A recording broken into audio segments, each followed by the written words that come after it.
এই মুহূর্তে পার্শ্ববর্তী ভারতের আক্রমণ বা বিদেশি আক্রমণ প্রতিহত করার সবচেয়ে বড় ক্ষেপণাস্ত্র হলো তাওহীদ।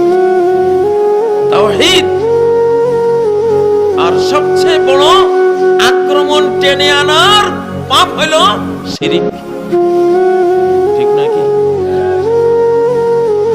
পার্লামেন্টে আপনি বসে বসে আইন বানাইবেন আল্লাহর আইন বাদ দিয়া, তাহলে আল্লাহ 30 পারা কোরআন কেন নাজিল করলেন?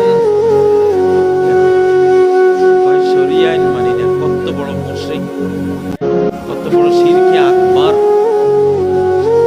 সে আসলে জানে না। স্কুল কলেজে পড়াইছে কোনোদিন শিরিক কি তাওহীদ কি? আসেনি। জানলো কোথেকে ভাই? ভাই বাংলাদেশিরা এক হও, ঐক্যবদ্ধ হও।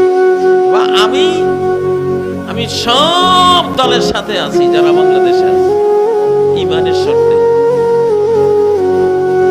আমি ন্যায়ও করবো, ন্যায় যদি বলে যে আমরা ইমানদার, ঠিক না বেঠিক? বিএনপির সাথে আমার কোনো বিরোধ না। বিএনপি যাতে বলে ইনশাআল্লাহ প্রেসিডেন্ট জিয়ার মাধ্যমে আল্লাহ তাআলা আলেম সমাজকে, ইসলামী রাজনীতিকদেরকে পুনর্বাসন দিয়েছে বাংলাদেশ। তা আমরা সাক্ষী মিয়া 71 থেকে 75 কোন আলেম ওলামা কোন রাজনীতিক করতে পারছিল না। সব বন্ধ। রাজনৈতিক দল, ইসলামী দল সব বন্ধ। ঠিক না বেঠিক?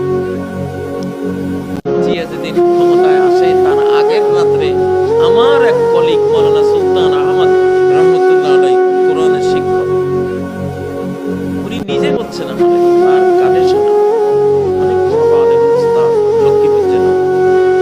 কয় যে আমি দাঁড়ায় আছি চরাঞ্চলে, স্বপ্নে আমি দাঁড়িয়ে আছি,